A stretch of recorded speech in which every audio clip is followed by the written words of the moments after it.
Bonjour et bienvenue sur etutorials.com. Dans ce cours vidéo, on va apprendre à insérer une image de notre page web XHTML et à la redimensionner sa taille, sa hauteur et sa largeur. Donc pour cela, on a besoin d'un éditeur de texte comme Notepad++, plus d'un navigateur comme Opera ou Mozilla Firefox. Donc on a besoin donc de créer une image, une page web XHTML.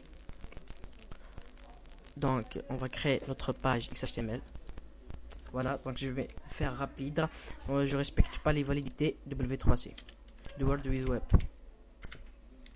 Ah, donc j'ai oublié quelque chose avant de le faire.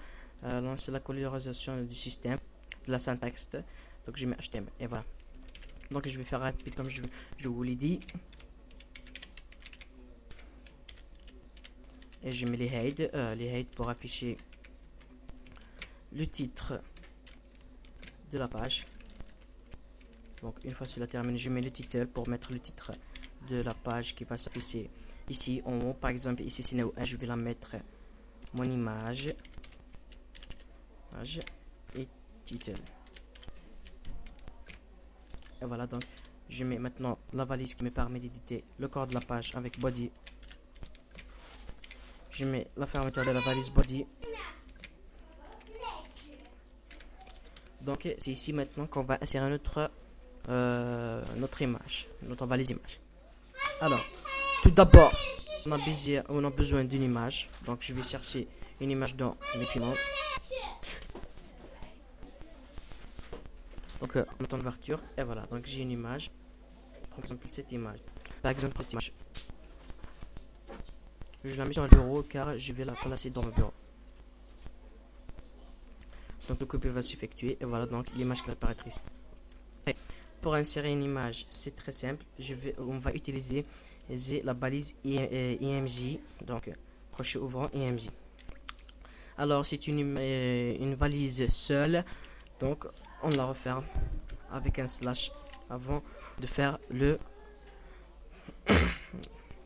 alors donc avant de faire le chevron fermant.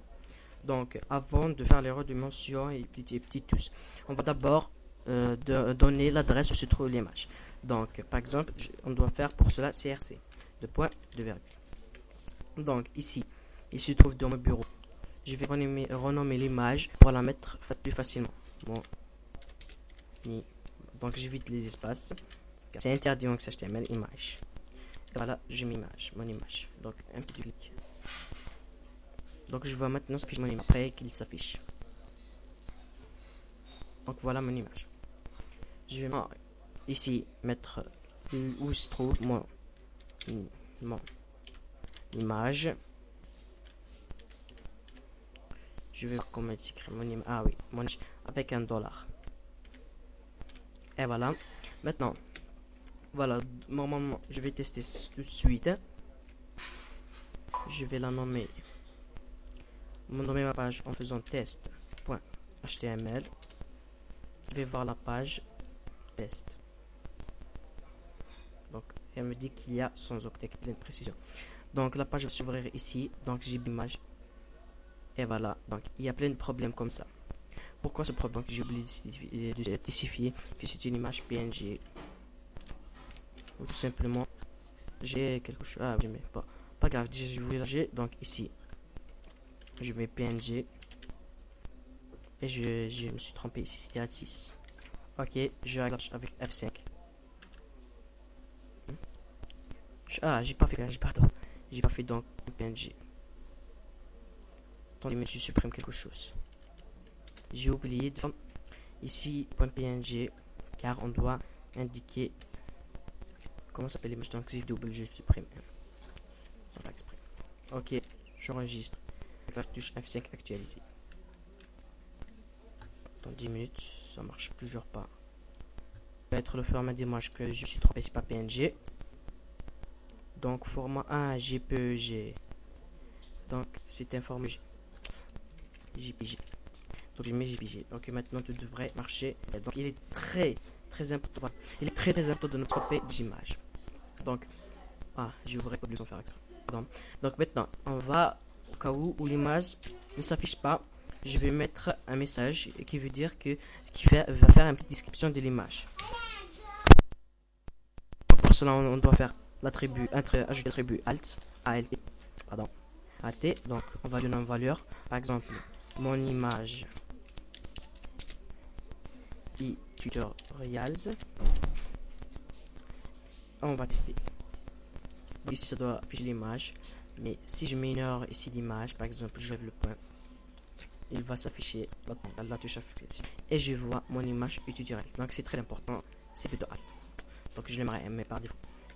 Maintenant, je vais redimensionner l'image à un petit format. Pour cela, j'ai besoin de changer la hauteur, c'est-à-dire, bon, j'actualise, changer sa hauteur. On va faire une hauteur de 50 pixels, et sans changer sa largeur, on va faire encore une largeur de 50 pixels. Donc pour cela, pour la hauteur, on fait height, pardon, j'ai acheté. Donc on fait 2. Ah pardon, je suis pas musclé. Oh, je me suis. Donc on fait 50 pixels. Donc on doit aller éloigner cela. Ok, on actualise et j'ai donc un height de 50 pixels.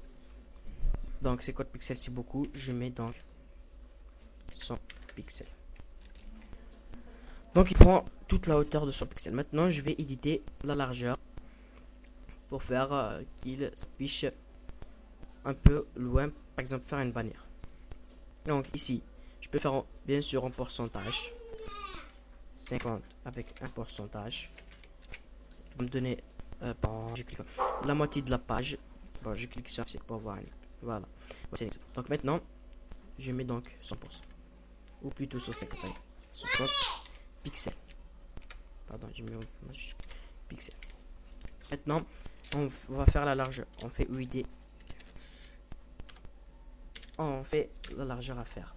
Donc d'abord, je vais mettre par exemple 300 pixels. Donc j'actualise la page. Et je vois que la page a été tirée sur 300 pixels. Voilà donc une valise très utilisée du langage XHTML. Dans un nouveau cours, nous allons apprendre à faire des liens. Merci et à très bientôt sur Tutorials.